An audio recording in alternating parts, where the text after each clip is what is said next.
आपके इस क्षेत्र में बहुत समय के बाद सत्संग का आयोजन हो रहा है। हम और आप बैठे हैं संतों से, महापुरुषों से अपना जीवन हम कैसे सार्थक कर सकते हैं, जीवन को हम कैसे सही दिशा में ले जा सकते हैं, ये बात जानना हमारे जीवन की सबसे बड़ी प्राथमिकता बनी हुई है। शास्त्रों में महापुरुषों ने बहुत साफ लफ्जों में कहा है, मनुष्य का जीवन 84 लाख जन्म मरण में फंसी हुई योनियों में सरताज यूनी है। जितने भी जीव देखते हो आप संसार में, कीड़े मकोड़े, पशु पक्षी, जलचर नभचर, दुनिया का कोई भी जीवनधारी जो आप देखते हो उसमें मनुष्यों को श्रेष्ठ माना गया है। और मनुष्य की श्रेष्ठता इस बात में है कि हर एक इंसान अपने जन्म लेने के पीछे के कारण को जरूर चिंतन मनन करके विचार करे। हर एक इंसान जन्मता है, संसार में कुछ दिन रहता है और एक दिन संसार छोड़ जाता है। और जब वो संसार छोड़कर जाता है तो उसे कुछ नहीं पता, वो कहां जाएगा, किस जगह जाएगा। जहां वो जाएगा वो जगह अच्छी है बुरी है, बार बार उसे संसार में दुख उठाने के लिए तो नहीं आना पड़ेगा। हम कुछ भी नहीं जानते, जितना जानते हैं कहां सुना जानते हैं। कोई कहता है मरने के बाद मोक्ष मिल जाएगा, तो हम संसार में बेसुध होकर घूमने लग जाते हैं। ईसाई जगत में ये प्रथा है, वो कहते हैं तुम्हारा जन्म आखिरी जन्म है। किसी ने कह दिया कि तुम्हारा जन्म आखिरी जन्म है, अब वो बेसुध होकर के दुनिया के विलासों में लग गए, दुनिया की हर एक चीज का भोग भोगने में लगे हैं। धन दौलत ऐश्वर्य, दुनिया की कीमती चीजें। इस्लाम में कह दिया मरने के बाद शबाब मिलेगा, 72 हूरें मिलेंगी, तुम्हें स्वर्ग का राज मिलेगा। वो उस नशे में चूर हो गए।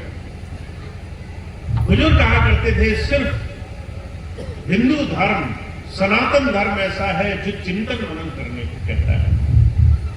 किसी की कही सुनी मत मानो। जब तुमने अपनी आंखों से नहीं देखा कि ये शरीर छोड़ने के बाद कहां जाओगे, तो तुम्हारे इस मनुष्य जीवन में तुम्हारा एक दायित्व बनता है।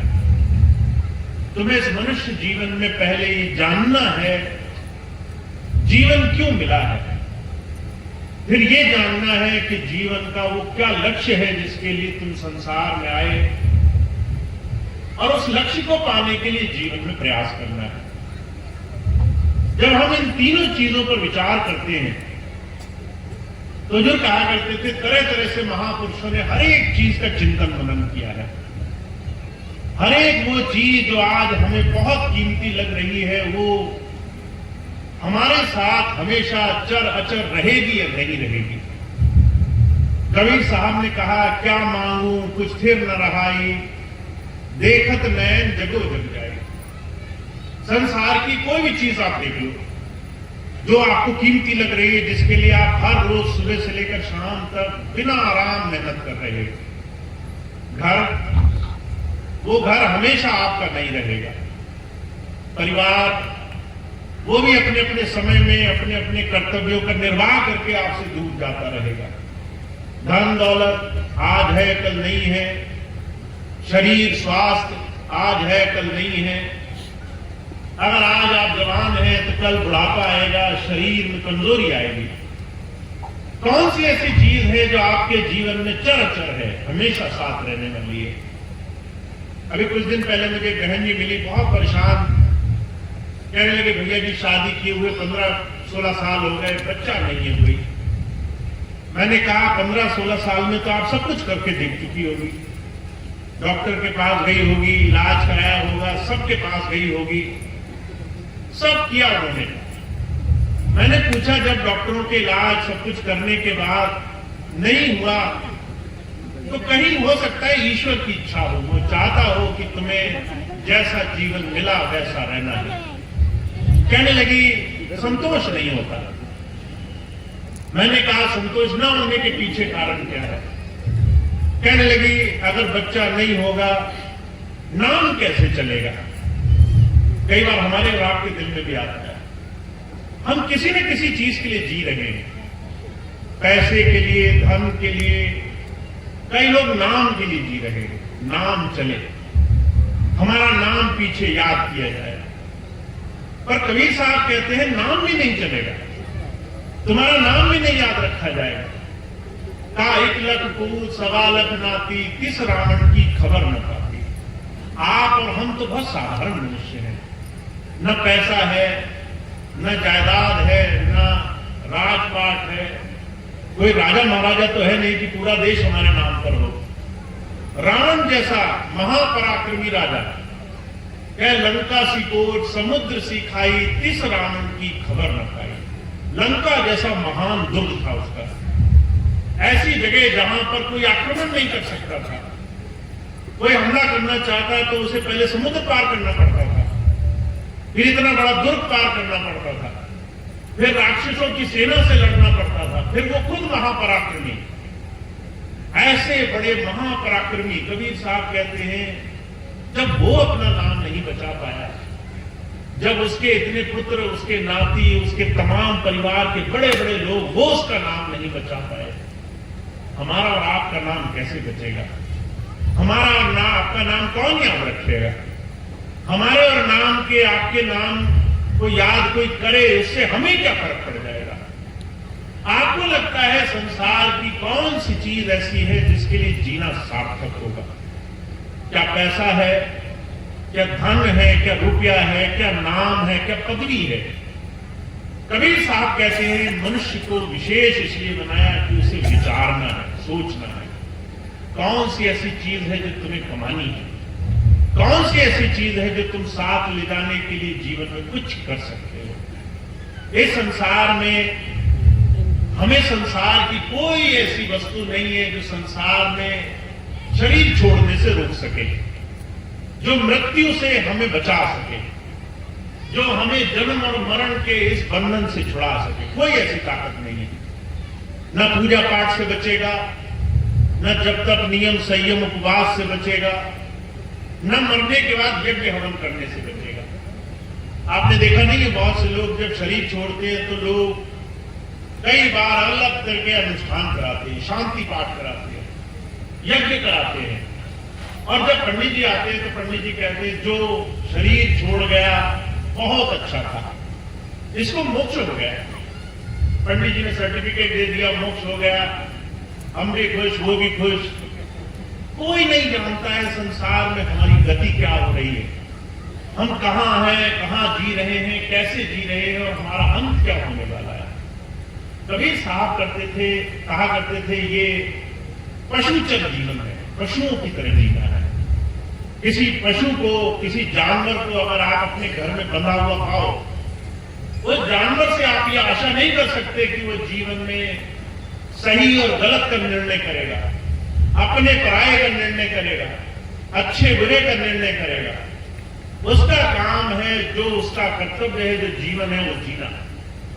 मनुष्यों को विशेष इसलिए बनाया गया क्योंकि खाना पीना, सोना, जागना, आराम, सुख सुविधा के साधन के पार भी मनुष्य विचारता है, मनुष्य सोचता है जीवन क्यों मिला है। महात्मा बुद्ध ऐसे ही महापुरुषों में हुए। जितने भी संत हुए आप उस संतों की गति देखिए। संतों महापुरुषों ने साधारण जीवन से जीवन में कुछ परिवर्तन किया और महान बने। पहले वो साधारण मनुष्य थे, हमारे और आपकी तरह। फिर उन्हें जीवन में कुछ ऐसी चीजें देखने का अवसर मिला और उन्होंने जीवन दूसरी तरीके से जिया, कुछ ऐसा किया जिससे जीवन का अर्थ निकले। महात्मा बुद्ध की कथा आपने सुनी होगी। एक राजघराने में उनका जन्म हुआ, उनका नाम सिद्धार्थ हुआ करता था। पिता ने बहुत सुख सुविधाएं दी, आराम दी, विलासिता, तरह तरह की दुनिया के साधन, पर उन्हें सुख नहीं मिला, सुकून नहीं मिला, शांति नहीं मिली। एक दिन महल से बाहर निकले तो 2-3 ऐसे घटनाक्रम हुए जिससे उनको सोचने पे मजबूर होना पड़ा। उन्होंने एक बीमार आदमी देखा और मन में प्रश्न पड़ा कि अगर हमारे जीवन, हमारे शरीर, सुंदर काया को बीमार भी होना पड़े तो इस काया का अर्थ ही क्या है? हम तो इस शरीर को बड़ा सुंदर बनाते हैं, बड़ा इसको सजाते संवारते हैं, इस शरीर का गर्व करते करते नहीं हम हारते। शरीर किसी का स्वस्थ हो, शरीर किसी का अच्छा मिल जाए तो आदमी की नशे की कोई सीमा नहीं होती है। आदमी अपनी खूबसूरती में, अपनी सुंदरता पे एक उम्र तक अपनी सुंदरता के मोह में पड़ा रहता है। उस सुंदरता के लिए वो किसी को अपने सामने कुछ नहीं मानता। बुद्ध ने देखा सुंदरता नहीं है, बीमारी आएगी, रूप कुरूप हो जाएगा, जिस रूप का अभिमान है वो रूप बड़ा गंदा दिखाई देगा। मन में सोचने पे विवश होना पड़ा कि आखिर ये जीवन वो नहीं है जिसके बुलावे में हम और आप जी रहे हैं। दूसरे दिन बाहर निकले, उन्होंने एक वृद्ध व्यक्ति देखा, खांसता खांसता, कमर टेढ़ी, बिल्कुल जर्जर शरीर, मरणासन, एकदम बुरी स्थिति में। बुद्ध को बहुत चिंता हो गई। कहने लगे जो शरीर जिसकी हम इतनी ज्यादा संसार के अभिमान में रहते हैं, उस शरीर की ये स्थिति भी होनी है। चाहे आप कितने ही अच्छा शरीर लेकर आओ, चाहे कितने ही हष्टपुष्ट हो, चाहे कितने ही आप संसार में अच्छे दिखते हो, एक दिन आप वृद्ध होंगे, एक दिन बुढ़ापा आएगा, एक दिन बाल सफेद हो जाएंगे, एक दिन शरीर चलना बंद हो जाएगा, एक दिन तुम्हारा शरीर तुम्हें उस स्थिति में दिखाई देगा जिसकी तुमने कल्पना नहीं की होगी। बुद्ध ने देखा, चिंतन में पड़ गए कि शरीर जिसका अभिमान है वो शरीर बुढ़ापे में, दुर्बलता में, लाचारी में जाएगा। तीसरे दिन बाहर निकले तो एक मरा हुआ व्यक्ति देखा। जब हम ये तमाम चीजें देखें जीवन में तो हमारे सामने परमात्मा संकेत देना चाहता है। हमारे स्वामी जी महाराज कहा करते थे, ये जीवन चाहे कितना ही अच्छा क्यों ना हो, पर परमात्मा तरह तरह से संकेत देता है इसमें। जब तुम्हारे बाल पकने लग जाएं तो परमात्मा पहला संकेत देता है, समय आ गया है, जाने का समय नजदीक है। तुम्हारे बाल पहले सुंदर थे, अब पकने लगे, सफेद होने लगे, कुछ तो होश करो, कुछ तो सही दिशा में कदम उठाओ। हम तब भी उन बालों को रंग करके, अपने आप को सुंदर बना करके, अपने ऊपर नकली जामा लगा करके चल बैठते हैं। हम कहते हैं हमारे ऊपर कुछ नहीं हुआ।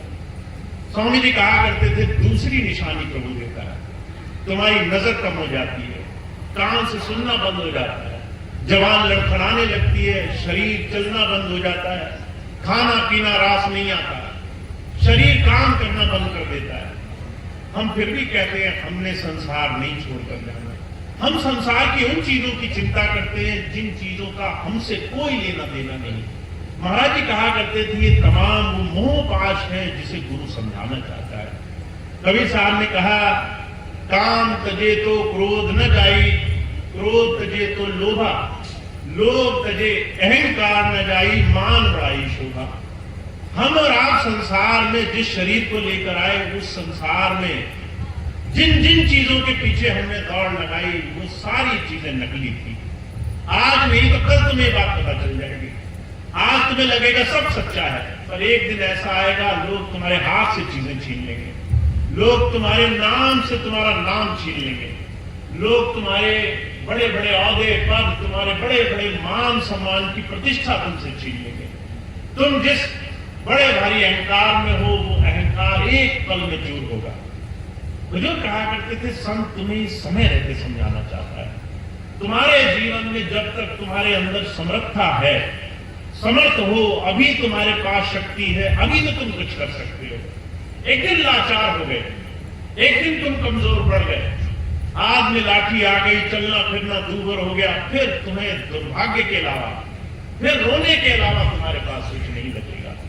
इसलिए कबीर साहब कहते हैं, मनुष्य जीवन की महानता सिर्फ एक चीज में है। तुम इतना चिंतन करो, तुम्हें इतना विचार करो कि जीवन का किस चीज का मोल है। जिस घर में रहते हो वो साथ रहेगा क्या? जिस बाल बच्चों के लिए आज सारा दिन 24 घंटे लगते हो, एक दिन वो बड़े हो जाएंगे, अपना अपना घर ढूंढने लगेंगे। जिन बाल बच्चों के लिए तुम पीछे पीछे भागते हो, जब उनकी शादियां हो जाएंगी तो समय नहीं मिलेगा उनको। वो तुम्हारे पास 2 घड़ी समय गुजारने के लिए महीने महीने इंतजार किया करेंगे, साल साल तो सोचा करेंगे। इन तमाम चीजों को एक महापुरुष हमें समझाना चाहता है। जब हम चिंतन मनन करके जीवन को विचारते हैं, जब पहली दफे हमारी आंख खुलती है, जब समझ में आता है ये जीवन साथ नहीं रहेगा, ये जीवन हमेशा नहीं चलेगा, जीवन में हर एक वस्तु छुड़ा ली जाएगी, अंत समय जितना भी हमने कमाया हो एक एक करके हमसे उठा लिया जाएगा। महाराज जी कहा करते थे, कभी गौर करना, जब शरीर का अंत समय आता है, जब मृत्यु शैया पर जब मर जाता है कोई मनुष्य, तो उसको नहलाया जाता है और नहलाने के बहाने उसके शरीर के सारे एक एक चीजें कटोर ली जाती है और उसके बाद उसे ऐसा कपड़ा, जिसे कफन बोलते हैं, ऐसा कपड़ा पहनाया जाता है जिसमें जेब तक नहीं होती, जिसमें एक छोटा सा साधन भी नहीं होता कि तुम कुछ भी ले जा सको संसार में। किस बुलावे में हो, क्या सोच रहे हो? ये सोच रहे हो कि संसार तुम्हारे रहने, तुम्हारे विश्राम, तुम्हारे अच्छे आराम की वस्तु है। ये जो संसार का माया रूप है, बुजुर्ग कहा करते थे, इसमें इंसान उलझा हुआ है। जब संत आता है, जब कोई गुरु, कोई समर्थ पुरुष आता है, तो हमें कहता है तुम्हें ये समझना पड़ेगा, स्वयं समझना पड़ेगा। गुरु की ये जिम्मेदारी, संत की ये जिम्मेदारी नहीं है कि वो तुम्हें समझाए, तुम्हें खुद इस चीज के लिए समझना पड़ेगा कि तुम संसार में जिन चीजों के लिए हो, वो तुम्हारा सिर्फ दायित्व है, जिम्मेदारी है, तुम्हारा कर्तव्य है। वो तुम्हें करने के साथ साथ कुछ बड़े उद्देश्य के लिए जीवन जीना जरूरी है। अब जिस दिन हमें बात समझ में आ गई, उस दिन हमें उस प्रभु की खोज करने की भूख बनने लग जाती है। उस दिन हमें समझ में आ जाता है हमारे जीवन में हम किन चीजों के लिए अपना जीवन जीना शुरू करें। महाराज जी बड़ी सुंदर घटना सुनाया करते थे। एक बार एक संत थे, गांव में गए, जहां जहां जाते पहले ही पूछ लेते कि इस गांव में कोई परमार्थी, कोई धर्माचारी है कि नहीं है। उसी के यहाँ भोजन करते, जो धर्म कर्म में अच्छे कामों में लिप्त रहा करता था, उसी के यहाँ विश्राम करते, उसी के यहाँ उठते। ऐसे करते करते एक दिन एक गांव में पहुंचे। वहां जाने के बाद पूछा, इस गांव में कोई है जो धर्म के काम करता है? तो लोगों ने कहा एक सेठ जी हैं, बहुत अच्छे काम करते हैं, उनके पास आप रुके। महात्मा जी गए। जब गए तो उन्होंने जाने से पहले पूछ लिया, सेठ जी क्या करते हैं? सारी जानकारी लेकर गए। तो किसी ने कहा सेठ जी बहुत अच्छे हैं, उम्र जो है लगभग 70-80 वर्ष की है, बड़ी जमीन जायदाद है, 3-4 बच्चे हैं, बड़ा अच्छा घर है, बहुत अच्छी चीजें हैं। अब सेठ जी गए, सेठ जी के पास महात्मा गए, महात्मा जाकर रुके। जब रात को भोजन पर बैठे तो उन्होंने सेठ जी से पूछा, कहने लगे आपकी बड़ी तारीफ सुनी है मैंने, आप ये बताएं आप कब से धर्म कर्म में लगे हैं, इतना जीवन आपका हो गया? तो सेठ जी कहने लगे महाराज 5 ही साल हुए हैं, इससे पहले तो सारा जीवन विषय विकारों में गुजर गया, दुनिया में लग गया। जब ये बात पूछी तो महात्मा जी ने पूछा कितने बच्चे हैं आपके? तो सेठ जी कहने लगे एक बच्चा है। अब सेठ जी की ये बात सुनकर महात्मा जी चक्कर में पड़ गए। कहने लगे बाहर के लोग तो कहते थे 4 बच्चे हैं, जिसे सेठ कहा, धर्माचारी कहा, ये तो झूठ बोल रहा है। जब झूठ बोलता हुआ सुना तो महात्मा जी को लगा कि मुझे लगता है कहीं धोखा हो गया, गलत जगह आ गया, मेरा धर्म भ्रष्ट हो गया। ऐसे जगह मैं आ गया जहां पर आदमी वो जो है सिर्फ बहरूपिया है, स्वांग कर रहा है। मन में विचार आया 2-4 प्रश्न और पूछने चाहिए, और प्रश्न पूछे।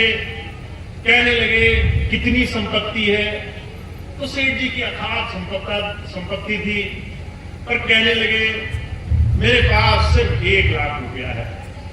अब सेठ जी की बात सुनकर महात्मा जी और चक्कर में पड़ गए। कहने लगे दूसरा झूठ। फिर सवाल पूछा, कहने लगे ये बताओ कितनी उम्र है आपकी? पता था 70-80 वर्ष की है। तो जैसे सेठ जी कहने लगे 5 साल। अब ये बात तो सरासर झूठ। 5 साल का आदमी 80 साल के आदमी से बड़ा अलग दिखाई देता है। सेठ जी बड़ा यह बात सुनकर के महात्मा बहुत गुस्सा हुआ। कहने लगे मेरा धर्म भ्रष्ट हुआ, मैं एक अनाचारी के यहाँ, एक ऐसे आदमी के यहाँ आ गया जो जीवन सही तरीके से नहीं गुजारता। खाने से उठकर जाने लगे। सेठ जी कहने लगे महाराज मेरी बात सुनो, मैंने जो बोला सच बोला, आपके समझने में फेर रहा। सिर्फ एक लड़का है 4 में से जो मेरी बात मानकर सत्संग में, गुरु चर्चा में, दूसरों की सेवा में, दूसरों के सत्कार में जीवन गुजारता है। 4 में से एक। बाकी 3 मनमौजी अपने हिसाब से चलते हैं, उनका कोई धर्म कर्म में लेना नहीं। मैं मानता हूं वो एक ही है जो मेरे लिए मेरे हिसाब से जीवन जीने को तैयार है। सिर्फ 1 ही लाख रुपया अभी तक लगाया है अच्छे काम में, वही मेरा अच्छी जगह खर्च हुआ। मैं मानता हूं वही मेरा सार्थक सेवा धन है।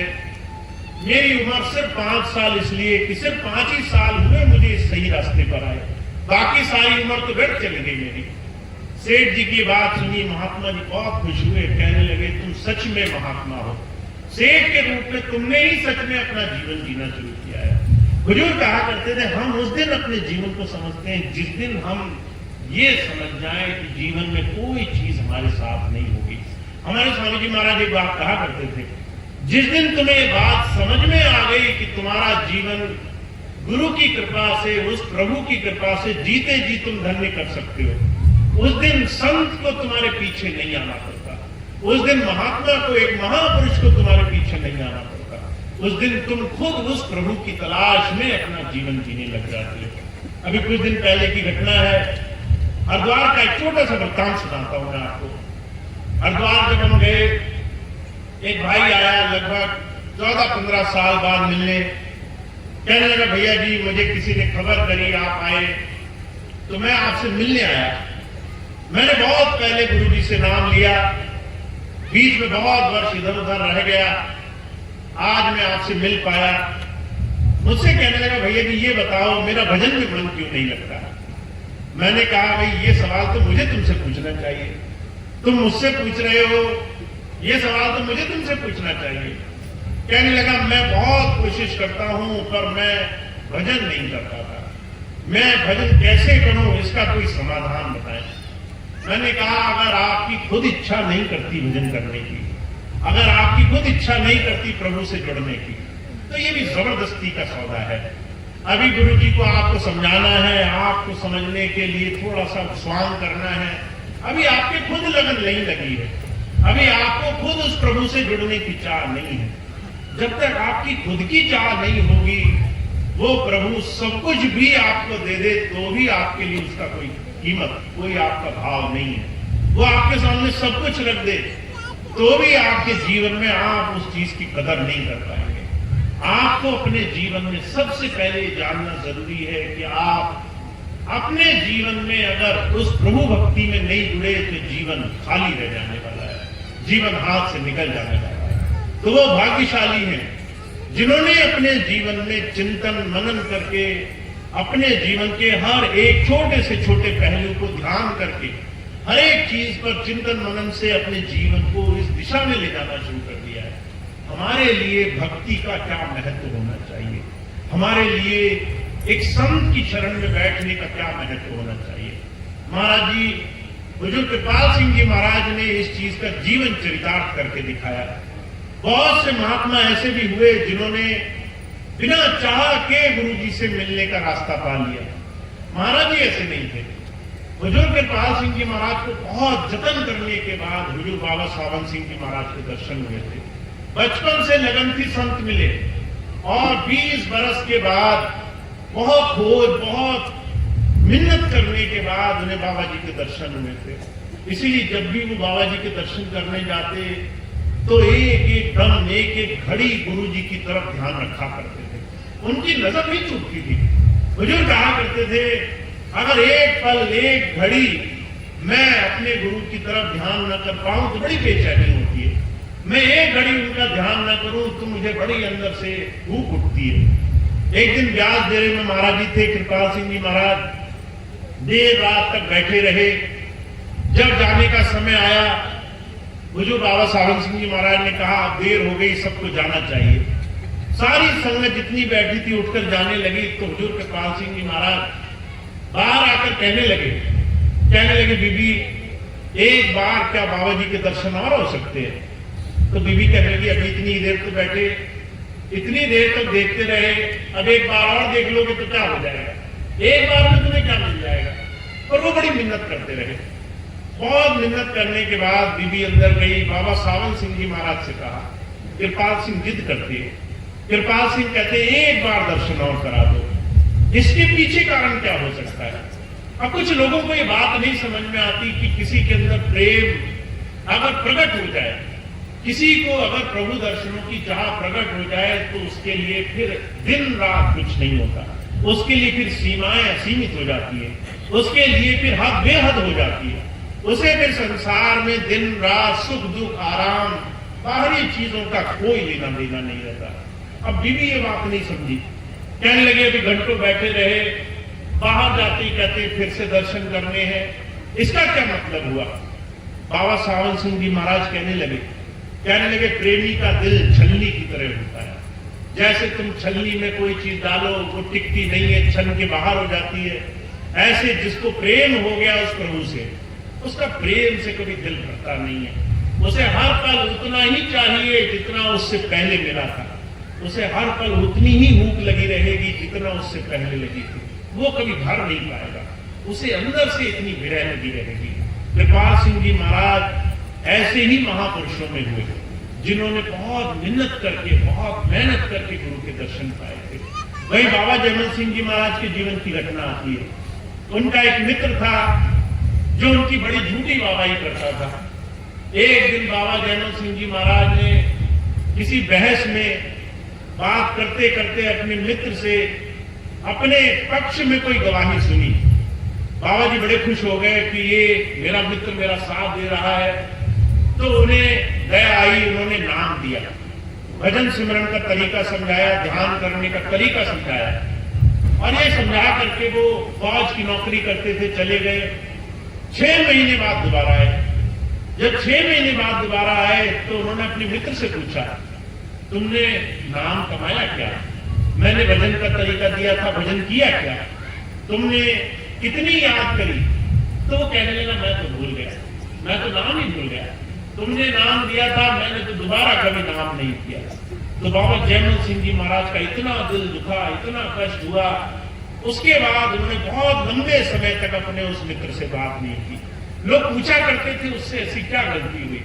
कहने लगे एक ऐसे आदमी को मैंने नाम दे दिया जिसने कदर नहीं की, बेकदरा था, जिसको कदर नहीं होती, जिसको इस बात का महत्व नहीं समझ में आता, प्रभु इस संसार में तुम्हें बहुत कुछ कराना चाहता है, वो इस संसार में उस प्रभु की कृपा का पात्र बनते बनते खाली रह जाता है। तो हुजूर कहा करते थे हमें ध्यान रखना होगा, हम सब लोग साधारण मनुष्य शरीर के मालिक नहीं है। आप चाहे कैसे भी हो, कई बार में बहुत सी माताओं बहनों को, भाइयों को, जब वो बहुत परेशानी में होते हैं, तकलीफ में होते हैं, बहुत दुख में होते हैं और अपने आप को बहुत कोसते हैं, तो मैं कई बार उन्हें कहता हूं तुम चाहे बहुत खराब से खराब स्थिति में क्यों ना हो, चाहे तुम अपने आप को दुनिया का सबसे निकृष्ट, सबसे बुरी स्थिति में इंसान क्यों ना मानती हो, तो भी तुम 1000 लाख गुना अच्छे हो उन लोगों से जिन्हें अपने जीवन में अपने आप को उस प्रभु की थोड़ी सी समझ पाने का अवसर नहीं मिला। आप उनसे 1000 गुना अच्छे हो जिन्हें ये नहीं पता जीवन कैसे जीना चाहिए, जो भोगों में, विलासिता में, निंदा चुगली बुराई लेन देन मारपीट में लगे हुए हैं, जो खून खराबे में लगे हुए हैं, जो एक दूसरे का अनादर कर करके जीते हैं, जो एक दूसरे की बुराई करके जीते, तुम उनसे 1000 गुना अच्छे हो। अब इस बात को मैं नहीं कहता, इस बात को गुरबाणी में कहा गया है तुम्हें गर्व होना चाहिए इस बात का कि हम अपने जीवन में जो जीवन प्राप्त कर चुके हैं ये प्रभु की देन है, आशीर्वाद है, उसकी कृपा का ये आपको पात्र है। जो जीवन आपको मिला ये बहुत आसानी से नहीं मिलता, और अगर आप इसको मिल गया, आपको ये प्राप्त हो गया तो इसकी कदर करनी है, इसके एक एक क्षण की कदर करनी है। आप कैसे अपने जीवन को बनाएंगे, कैसे सार्थक करेंगे? गुरुवाणी कहती है थोड़ा सा विचार करो, तुम्हारा ये जीवन साधारण बहुत आम बात नहीं है। कहा मेरे राम राय तू संता का संत तेरे, जिसने अपने जीवन में अपने जीवन को सही तरीके से जीना शुरू किया, उसे ये समझ में आ जाता है कि वो अकेला नहीं है। उसके अंदर प्रभु बैठ करके, वो परमात्मा हर पल आपके अंग संग रह करके आपके जीवन की संभाल करने के लिए मौजूद है।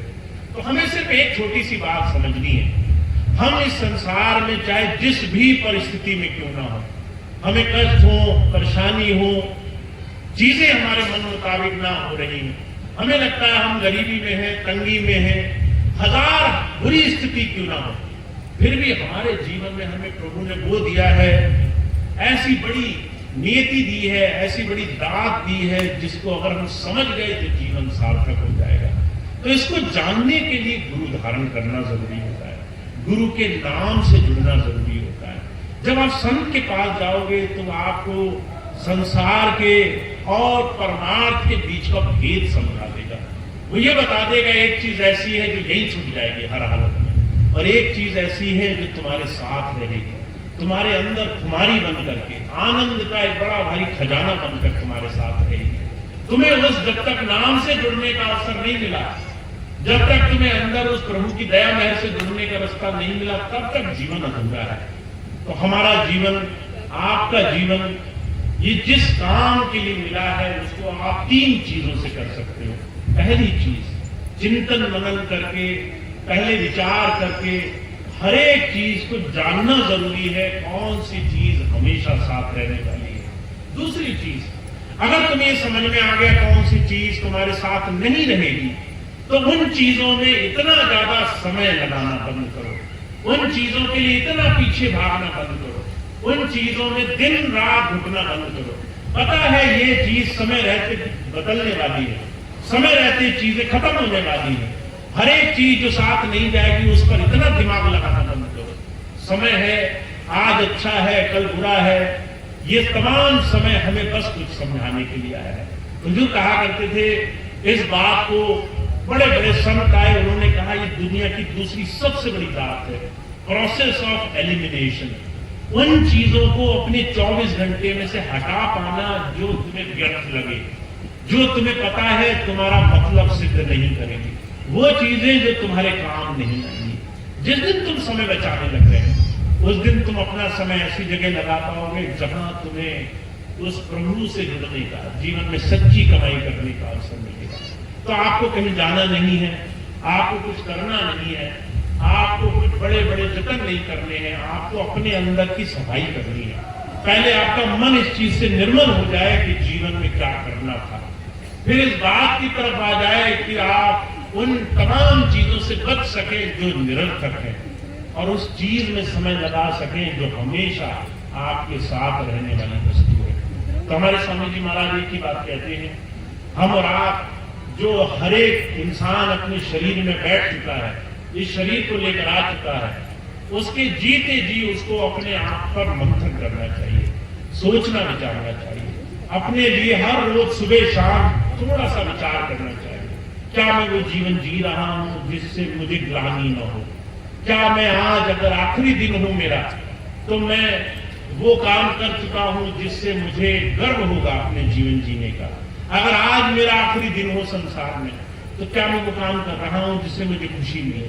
जब आप ये 2-3 प्रश्न पूछते हैं तो धीरे धीरे आप सही दिशा में जाना शुरू हो जाते हैं। तो जो कहा करते थे वो भाग्यशाली होंगे, वो मनुष्य इंसान संसार में सर्वश्रेष्ठ होगा जो थोड़ा सा अपने आप को गुरु प्रेम की तरफ, प्रभु प्रेम की तरफ लाने के लिए जीवन जीता होगा। तो ऐसा इंसान बनना है, ऐसा मनुष्य बनना है, ऐसी दिशा में जीवन जीना है जिससे हमारे अंदर उस मालिक के लिए याद करने लगता है, उसकी दिशा में चलने का भाव बनने लगता है। तो ये स्वामी जी महाराज हमें समझा रहे हैं, हमें इस दिशा में कदम उठाना है। और मैं मानता हूं इसके सिर्फ 2 ही तरीके हैं। पहला तरीका ये, जब रोज सुबह आंखें खोलो तो जो है उस दिन का हर एक काम अपने उस प्रभु को समर्पित कर दो। आपने सुबह आंखें खोली, नींद से आंखें खुली, उस पूरे दिन जो भी करने वाले हैं वो सब कुछ सबसे पहले अपने उस इष्ट को, ईश्वर को समर्पित करके दिन की शुरुआत करो। अगर आप आंखें बंद करके 2 घड़ी बैठ जाओ और कहो हे प्रभु, आज जो भी होगा मेरे दिन में वो सब मैं तुझे समर्पित करता हूं, अच्छा होगा तो तेरी कृपा, अगर कुछ गलत हुआ तो तू मुझे उसमें बचाकर रखना। तू मुझे उससे बचाकर सही दिशा में ले जाना, सही तरफ मुझे ले जाने के लिए मार्गदर्शन करना। ऐसे आप अपने दिन की शुरुआत करो। और जब रात को सोने जाओ तो सोने से पहले 2 घड़ी आंखें बंद करके शुक्राना करो।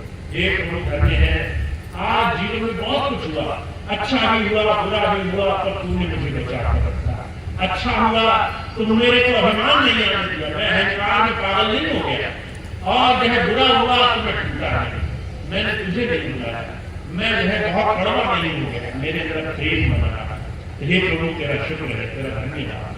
तो जो कहा करते थे जब आप ये काम करना शुरू करोगे तब धीरे धीरे आपको उस प्रभु से प्रेम, उसकी याद में जुड़ने का भाव बनने लगेगा। तो इस तरह से जीवन गुजारना है ताकि हम हर रोज उस ईश्वर को, प्रभु को, अपने गुरु स्वरूप को याद रखें, उसकी याद में अपना समय गुजारें, हमारा ध्यान उसकी तरफ बना रहे, हम कोई भी काम करें और उसका भरोसा हमारे जीवन में बना रहे। तो इतनी बात कहकर मैं अपनी बात समाप्त करता हूँ। आप सभी को बहुत बहुत धन्यवाद। आज आपने बहुत समय देकर के आज के इस कार्यक्रम को सफल बनाया है।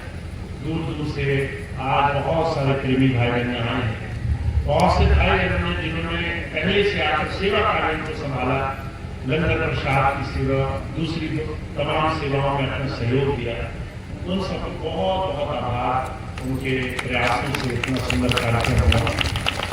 अब आज का कार्यक्रम समाप्त होगा। एक दो सूचनाएं हैं जो भाई संजीव जी आपको देंगे, प्रार्थना होगी, आज का कार्यक्रम समाप्त होगा। मैं बस एक छोटी सी सूचना आपको बता करके अपनी बात समाप्त करूंगा। हमारे स्वामी जी महाराज ने हमेशा से एक चीज को बड़ा जोर दिया है, हम अपने जीवन में कितना अपने अलावा दूसरे मानव मात्र के लिए जी पाते हैं। अपने लिए तो सब करते हैं, अपना घर, अपना परिवार, अपना शरीर, अपना स्वयं का स्वार्थ सिद्ध के लिए दुनिया जीती है। और जब आप परमार्थ के लिए किसी दूसरे मनुष्य के सुख, उसकी अच्छाई के लिए कुछ करना शुरू कर देते हैं, तब आप प्रभु के रास्ते पर लगने लग जाते हैं। तो स्वामी जी ने एक नारा दिया, मानव सेवा प्रभु भक्ति है। और इस मानव सेवा के लिए, इस भक्ति के लिए उन्होंने सत्संगियों की बहुत बड़ी सेना बनाई। बहुत सारे प्रेमी भाई बहन गुरु जी की सेवा में, उनके इस सेवा कार्य में जुटे। बहुत सारे सेवादारों ने लग करके अलग अलग तरीके से स्वामी जी के इस मिशन में सहयोग दिया। और पिछले 40 वर्षों में बहुत सारे भाई बहन, ऐसे ऐसे लोग मैंने देखे जिन्होंने जीवन में तरह तरह की विकृतियों में जीवन दिया था। कोई शराब के नशे में फंस गया, कोई मांसाहार में फंस गया, कोई जुए में फंस गया, कोई तरह तरह की बुरी संगत, बुरे काम करने लग गया। ऐसे तमाम लोगों के जीवन सुधरे, बहुत से लोगों के जीवन में सुधार आया। बहुत से लोग जो लड़ते झगड़ते रहते थे, हमेशा गुस्सा नाक पे रखा रहता था, ऐसे लोगों के अंदर विनम्रता है। मैंने ऐसे ऐसे लोगों को देखा जो किसी को देख करके अहंकार से उसके सामने झुकना नहीं स्वीकार करते थे, आज वो दूसरों की सेवा करके राजी होते हैं, दूसरों को सत्कार दे करके, दूसरों से प्रेम से बात करके उन्हें बड़ी खुशी मिलती है। तो इस स्वामी जी की ये बहुत बड़े मिशन का, मानव सेवा की बहुत बड़े सेवा कार्य का फल है कि हम इंसान बन रहे हैं, मनुष्य बन रहे हैं। हम जब पैदा हुए तब हमारी स्थिति क्या थी? एक बच्चा जब पैदा होता है तो उसको ज्यादा नहीं पता होता। आप देखिए उस बच्चे को हम ही सिखाते हैं। वो बच्चा किसी के ऊपर भी हाथ चला देता है, किसी को भी जरा सी देर में उसको जैसे चाहे वैसे करता है, उसे नहीं पता होता कैसा जीना है। हम धीरे धीरे पहले माता पिता उसको जीवन देते हैं, फिर दूसरा जीवन उसे गुरु से मिलता है। जैसे ऐसे महापुरुष से जो जीवन जीने का सही तरीका सिखाया है, तो स्वामी जी की कृपा से हमने वो जीवन पाया। कैसे मनुष्य धर्म जीवन में, कैसे दूसरों की सेवा के लिए जीना है, हमने तरीका पाया। तो 40 वर्षों से बहुत से मैंने भाई देखे जो सेवा कार्य में लगे हुए हैं। अब इसी सेवा कार्य के लिए स्वामी जी ने संस्थान बनाया, तो आज भी काम कर रहा है अलग अलग नामों से। आज दिव्यानंद योग साधना समिति के नाम से स्वामी जी का ये गुरु परिवार, सत्संगियों का एक परिवार है। हम सब लोग जब एक दूसरे के साथ मिल बैठते हैं और गुरु चर्चा करते हैं, जब प्रेम से गुरु की याद करते हैं, गुरु की बात कहते हैं दूसरे को, तो दूसरे के अंदर हिम्मत बनती है, दूसरे के अंदर जीवन के संघर्ष को अच्छी तरीके से जी जाने की हिम्मत होती है। कोई टूट रहा हो, कोई परेशान हो, कोई घबराया हो, जब एक सत्संगी उससे कहता है घबराओ मत, स्वामी जी है, स्वामी जी पर दया करेंगे, तो दूसरे को महाराज जी कहा करते थे डूबते हुए जैसे तिनके का सहारा होता है, वैसे कई बार सत्संगियों का ऐसा सत्संग साथ, थोड़े से सहयोग, प्रेम की बात कई बार बिखरते हुए लोगों के जीवन में हिम्मत रहता है। तो स्वामी जी का ये गुरु परिवार है और ये बहुत प्रेम से सेवा कार्य में लगता है। बार बार हमारे भाई बहन बहुत प्रयास करते हैं।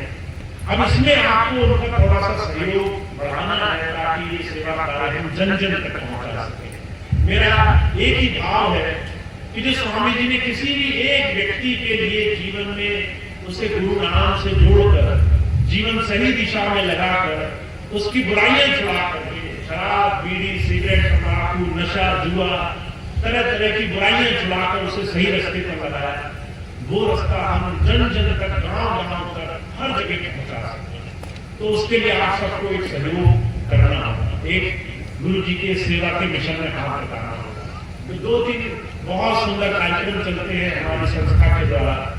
एक कार्यक्रम चलता है सत्संग का। सत्संग होता है गांव गांव में, बहुत सारे प्रेसिडेंट हैं, डिस्ट्रिक्ट गवर्नर महोदय हैं अपने क्षेत्र में, तो हर अपने क्षेत्र का ध्यान रखते हैं, गांव गांव में सत्संग कराते हैं। और हम पिछले 3 साल से प्रयास कर रहे हैं, धीरे धीरे इस सुविधा, इस व्यवस्था को और सुचारू कर रहे हैं और अच्छी कर रहे हैं। इस साल से हरेक वो भाई जो डिस्ट्रिक्ट गवर्नर के पद पर है और उसके साथ लगे हुए तमाम सेवादार, उन सभी भाइयों को बहुत सख्ती से कहा गया है कि अगर आप खूब अच्छे भाव से संगत से जुड़ रहे हो तभी आपको सेवा मिलेगी, और अगर आप सिर्फ सेवा के नाम पर सिर्फ पद लेकर घूम रहे हो तो इस साल से आपकी सेवाएं स्थगित हो जाएंगी। इसका मतलब है आप भी उनकी सेवा बचा सकते हो। और कैसे? आप खूब उनसे सत्संग करने के लिए गांव गांव में, क्षेत्रों में, अपने कस्बों में, मोहल्लों में, जहां भी संभव हो, आप सत्संग के लिए उन सबका सहयोग ले सकते हो। वो आपके घर आए, आपके मोहल्ले, कस्बे, गांव में वो आएंगे और 2, 4, 10, 20 जितने भी भाई बहन इकट्ठे हो सके वहां बैठे गुरु की याद में बैठकर सत्संग करें। मुझे आगे स्वामी जी बात कहा करते थे, जहां 2 लोग बैठे होंगे और मुझे याद कर रही होंगे, वहां तीसरा मैं मौजूद रहूंगा। तुम्हें इसकी चिंता नहीं करनी है कौन आए कौन नहीं आए, तुम बस 2 लोग बैठ जाना, सत्संग करना, मेरी याद करना और तीसरा मैं मौजूद रहूंगा। तो वो स्वामी जी की कृपा है जो आज तक फलीभूत हो रही है। तो आप ये कभी चिंता मत करना कि सत्संग में कौन आएगा, आपके गांव में कौन आएगा, आपके घर में कौन आएगा। आप बड़े प्रेम भाव से सबको न्योता देना, जैसे लोग न्योता नहीं देते अपने घर आने का, न्योता देना, उसके बाद स्वामी जी के ऊपर छोड़ देना, स्वामी जी खुद बुला ले आएंगे, आप बस सत्संग कराना। अभी कुछ दिन पहले मैं देवरिया की तरफ गया तो वहां एक ऐसी चीज देखी जिसकी वजह से एक और छोटा नियम लागू किया गया है। देवरिया की तरफ एक नियम वहां के लोग करते थे, कहते थे जो सत्संग कराएगा उसका लंगर भंडारा कराना अनिवार्य है। भंडारा भी कराने में लोग जिद करते थे, पक्का भंडारा करो, पूरी खीर कचौड़ी खिलाओ। तो इस चक्कर में बहुत से लोग सत्संग नहीं करा करते थे। बहुत से लोग सोचते थे हम गरीब हैं, हमारे पास पैसा नहीं है, हमारे पास अगर इतनी व्यवस्था नहीं है, हम 2 लोगों को 4 लोगों को हर महीने भंडारा करा सकते हैं, तो क्या हम सत्संग नहीं करा पाएंगे? तो तब से एक व्यवस्था और शुरू है कि आपको इन सारी चीजों की भी बाध्यता नहीं है।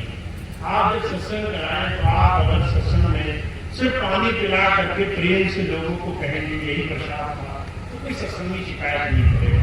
अगर आप सूखा प्रसाद उन्हें दे देंगे तो कोई शिकायत नहीं करेगा, लोग खुशी खुशी आपके घर सत्संग में आएंगे। अगर आप सत्संग में आए, आपके पास पैसा नहीं है सेवा देने के लिए, तो कोई सत्संग करने वाला आपको बाध्य नहीं करेगा कि तुमने सेवा नहीं दी, मेरा खर्चा नहीं उठाया। कोई चुपके किनारे नहीं ले जाएगा तुम्हें कि भाई मुझे 100-200 रुपया दो, मैं तुम्हारे पास आया। आपके लिए तमाम चीजों का हर एक सत्संगी भाई को प्रतिबंध है कि वो सत्संग करने के बाद सिर्फ एक चीज देखे, चाहे प्रेसिडेंट हो, चाहे सत्संग करने वाली सेवा हो, चाहे डीजी महोदय है, वो बस एक चीज देखेंगे कि आप तक गुरु जी की बात पहुंच रही है कि नहीं, आप प्रेम से स्वामी जी की बात सुन पा रहे हैं कि नहीं सुन पा रहे, बस इतना देखेंगे। तो देखिए इतनी सहूलियत कहां मिलेगी आपको कि आप जब घर में सत्संग कराएं तो आपकी कोई बाध्यता नहीं, न जेब में पैसा होने की जरूरत है, न घर में खूब बड़े बड़े भोग बनाने की जरूरत है, न आपको सत्संग में भंडारे कराने की जरूरत है, आपको तो बस गुरु जी का नाम लेना है। तो ऐसा काम करने से हम बहुत बड़ा काम करेंगे। हम अपने गांव क्षेत्रों में, कस्बों में, मोहल्लों में इस प्रयास से धीरे धीरे समाज के सुधार का काम करेंगे।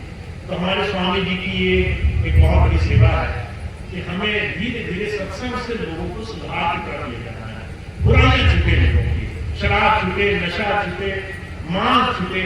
हम हिंदू जो सनातनी है वो अपने जीवन में सत्य को धारण करने वाले हैं। हम इन तमाम बुराइयों से छूट करके अच्छा जीवन जीना, तो ये तभी होगा जब आप सहयोग करेंगे। तो इस बार जितने भी भाई बहन आस पास के क्षेत्रों के हैं, पीलीभीत, कमरिया, जो भी क्षेत्र है, बहुत प्रयास करना है कि हम अपने डीजी महोदय, सत्संग करने वाले भाई बहन, प्रेसिडेंट महोदय से ज्यादा सत्संग करने की मांग कर रहे हैं। दूसरा एक सेवा का आयोजन है, इस समिति का आयोजन है, जो भी भाई सहज भाव से सेवादार बनना चाहते हैं। स्वामी जी ने एक बहुत बड़ा काम ये किया। स्वामी जी ने कभी ये नहीं कहा कि हमारा जो सत्संग है ये बहुत धनाढ्य, अमीर, सेठ, साहूकार, बड़े बड़े अमीर लोग इस चीज को चलाएं। स्वामी जी ने कहा कि अगर कोई अपनी मेहनत की कमाई से 1 रुपया भी सेवा में दे तो वो सेवा, वो जो जन जन की सेवा में लगे, वो सेवा समर्थ है, वही सार्थक है। तो स्वामी जी की जितने भी सत्संग कार्यक्रम है उनके प्यारे बच्चे ही कराते हैं, सारे भाई बहन ही कराते हैं। तो आप सब जितने भी भाई बहन हैं उनका एक दूसरा इस सेवा कार्य में बहुत बड़ा अनुष्ठान है, वो सेवा कार्य से जुड़े हैं। 2 तरह की सेवाएं हैं।